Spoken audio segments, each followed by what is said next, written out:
21-22 वर्षांचे स्वातंत्र्यवीर सावरकर आहेत. घरात एक लहान मुलगा आहे, बायको आहे, भाऊ आहे, वहिनी आहे. आणि या सगळ्यांना सोडून तुमच्या माझ्या देशाच्या स्वातंत्र्यासाठी 21-22 वर्षांचे तरुण सावरकर विलायतेला लंडनला शिकायला गेलेत. ते तिकडे लंडनला शिकायला गेलेत. तिकडे गेल्यानंतर भारतातल्या क्रांतिकारकांसाठी ते तिकडनं बॉम्ब पाठवतायत, बॉम्ब बनवण्याच्या पुस्तिका पाठवतायत आणि 1857चं स्वातंत्र्य समर लिहित आहेत, त्याची इकडे प्रकाशनं होत आहेत. आणि हे सगळं होत असताना इकडे भारतात मात्र सावरकरांचे मोठे भाऊ बाबाराव सावरकर आणि त्यांचे लहान भाऊ बाळराव सावरकर या दोघांना ब्रिटिश सरकारनं अटक केली आहे. सावरकर घराण्यामध्ये आता एकही पुरुष माणूस उरलेला नाहीये, लक्षात घ्या. फक्त 2 बायका, सावरकरांची वहिनी आणि त्यांची बायको आणि त्यांचा लहान कोवळा मुलगा. त्यांच्या घरावर ब्रिटिशांच्या सरकारनं जप्ती आणली. सावरकरांची वहिनी, त्यांची बायको आणि कोवळा मुलगा प्रभाकर घराबाहेर पडलेत, नाशिकच्या जवळ येऊन राहिलेत. त्या काळी मित्रहो, नाशिकच्या काळाराम मंदिरामध्ये कवी गोविंद भिक्षा मागायचा, पोथी वाचायचा आणि त्या पोथीसमोर नाशिकचे श्रद्धावंत लोक जे रुपये आणून टाकत होते, ते रुपये, त्या धान्यांच्या मुठी हा कवी गोविंद सावरकरांच्या घराण्यातल्या त्या 2 स्त्रियांना नेऊन द्यायचा. आणि मित्रहो, तुमच्या माझ्या देशासाठी हौतात्म्य पत्करलेल्या सावरकर कुटुंबाचा उदरनिर्वाह नाशिकच्या काळाराम मंदिरातल्या सार्वजनिक पोथीसमोरच्या धान्यांच्या मुठींसमोर चालायचा. राहवलं नाही एक दिवस येसू वहिनींना, अजिबात राहवलं नाही. 7 समुद्रापार असलेल्या आपल्या देशभक्त धीराला त्यांनी पत्र लिहिलंय आणि त्या पत्रामध्ये विचारलंय, कशासाठी तुम्ही आम्हाला तुमच्या संसारात आणलं? हे अपमान, हे अन्याय सहन करण्यासाठी का? अहो, देशभक्तीच्या नशेमध्ये तुम्ही निघून गेलात, पण आमचं काय? 7 समुद्रापार असलेल्या देशभक्त धीराने ते पत्र वाचलं. मन कळवळून गेलं सावरकरांचं. आणि त्या पत्राला सांत्वन नावाची एक कविता उत्तरादाखल सावरकरांनी पाठवली. सावरकरांनी लिहिलंय, वहिनी, जयासी तुवा प्रतिपाळले, मातेचे स्मरण होऊ न दिले, श्रीमती वहिनी वत्सले, बंधू तुझा तो तुझं नवे. लहानपणी आमची आई वारली ग, आणि आमची आई वारल्यानंतर आईसारखी माया आम्हाला जिनं केली, ती तू माझी वहिनी, तिला माझा नमस्कार असो. इथे मायना संपला आणि उत्तराला सुरुवात झाली. धीर लिहितो आपल्या वहिनीला त्या अवस्थेतल्या. सावरकर विचारतायत, काय म्हणालात वहिनी? कशासाठी तुम्हाला आमच्या वंशात आणलं? कशासाठी तुम्हाला आमच्या संसारात आणलं? धन्य धन्य अमुचा वंश, सुनिश्चय ईश्वरी अंश, की रामसेवा पुण्यलेश आमच्या भागीला दिला. अहो वहिनी, आमचा वंश धन्य आहे. प्रभू रामचंद्राची सेवा करण्याचं पुण्य आमच्या वंशाला लाभलं. हा त्याने आमचा केवढा मोठा सन्मान केला. जगामध्ये थोडी का लोकसंख्या, थोडी का घर आहे, पण परमेश्वरांनी देशाच्या स्वातंत्र्यासाठी माझ्या घराण्याची निवड करावी, हा त्याने माझा केवढा मोठा सन्मान केला. हे पत्र वहिनींनी वाचलंय. त्यानंतर थोड्याच दिवसामध्ये सावरकरांचा जो कोवळा मुलगा प्रभाकर, त्याचं निधन झालं. आणि 7 समुद्रापार असलेल्या सावरकरांना ही बातमी पोहोचली आहे. सावरकरांना ती बातमी ऐकून त्यांच्या मुलाचा, प्रभाकराचा चेहराच आठवेना, दाखवला नव्हता.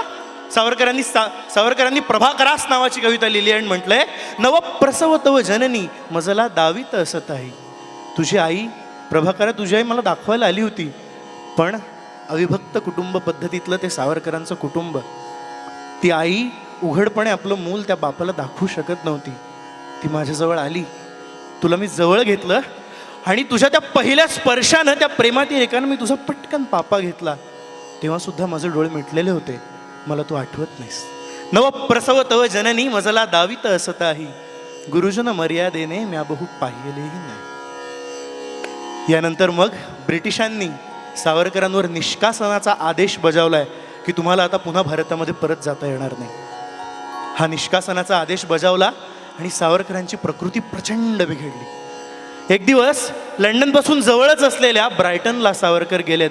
त्यांचे मित्र निरंजन पाल त्यांच्याजवळ होते, त्यांच्यासोबत होते.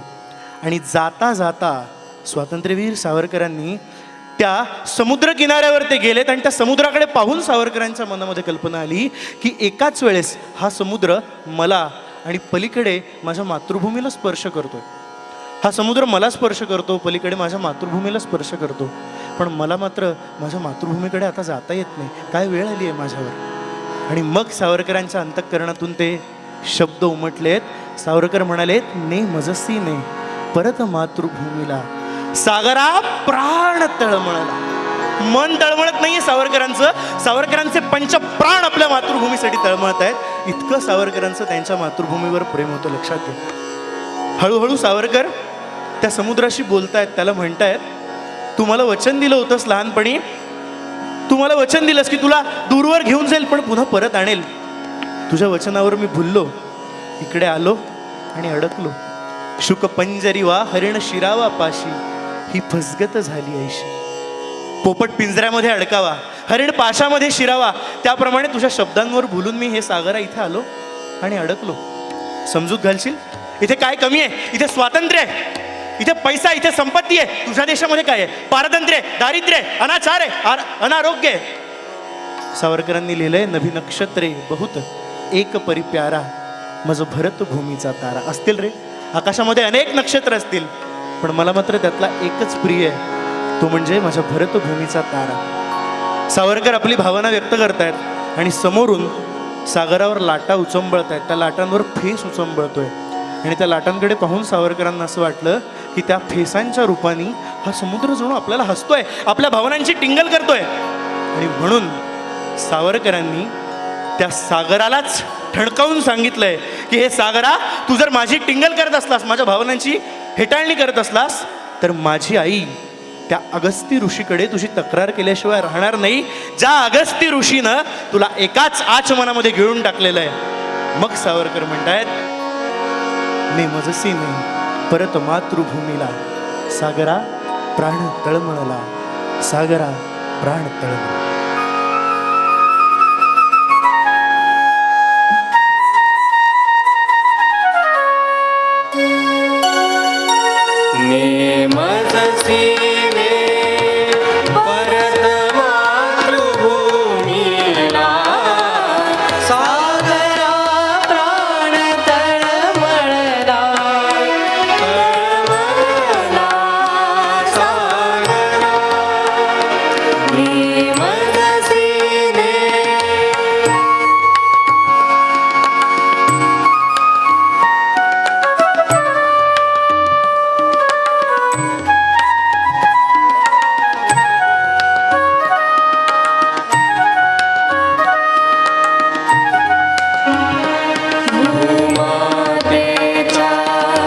चरण तला तुझ